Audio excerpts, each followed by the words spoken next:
Obesity is a major concern in this country, given lack of appropriate physical activity and poor dietary choices. It is important to note that adipose tissue is not a mere storehouse for fat, but it is an endocrine organ capable of metabolizing and releasing molecules into the bloodstream that in turn unfavorably affect a risk factor profile of the patient. Let's look at this high-risk scenario. Ms. Jones, how are you feeling today? I feel very weak today. I have shortness of breath. I have heartburn. I'm tired. Are you experiencing any palpitations? Yes, I do. Those are the classic signs of coronary artery disease. And last week when we were here, we took some blood tests, and I'd like to go through that with you. We noticed that your cholesterol levels are really high. We try to keep the cholesterol under 200. You're over that. Your LDLs, which are the bad lipoproteins, they're very high too. They're at 85, and we'd like to keep those lower. And your HDLs, which we do want to have high, are very low. They're below 40. And I think that may be attributed to your diet here. What's wrong with my diet?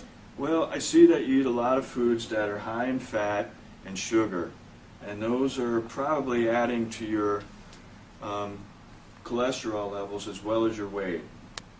Because being overweight or obesity is also an indicator that will put stress on your heart and cause coronary artery disease.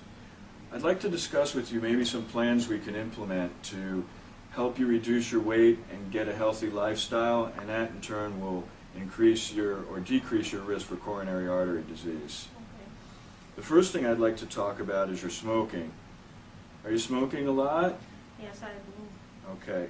Just cutting smoking out can greatly reduce your risk for coronary artery disease. It's very hard to quit with all the stress, you know. I But I will try.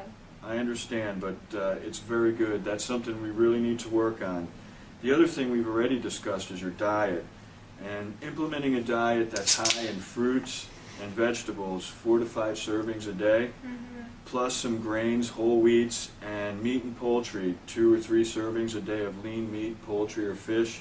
That'll help reduce some of the fat that you're taking in and help you lose some weight. The other thing I'd like to talk about is exercise. Have you been exercising at all, Mrs. Jones? No. Well, do you know just 30 minutes a day of walking will greatly reduce your risk of coronary artery disease. Do you think you can implement something like that? 30 minutes? You can do it in 3 segments of 10 minutes. Okay. I will try to do it. I want to lose my weight. It's very hard for me. Well, these are all positive things that you can do. The other thing I'd like to talk to you about is alcohol. Have you been drinking a lot lately? Not too much, but I drink. Okay. It's recommended that you limit your alcohol to about 1 ounce per day. I know that doesn't sound like a lot, but if you can reduce your alcohol levels and your intake, it will also help you decrease your risk of coronary artery disease. Okay. I understand. Very good. I'll check back with you in a week and we'll see how we're doing. Okay. Thank you. Indeed, by improving the diet, decreasing blood pressure, and initiating weight loss, it is possible to prevent the progression of cardiovascular disease and improve the quality of life of high-risk populations. Mrs. Jones, I've got great news for you. Your cholesterol's down, your weight's down, your blood pressure's down and in normal limits. How are you feeling today? I feel great. Well, you should be proud of yourself. By exercising and eating right, you've taken the proper steps to reduce your risk for coronary artery disease.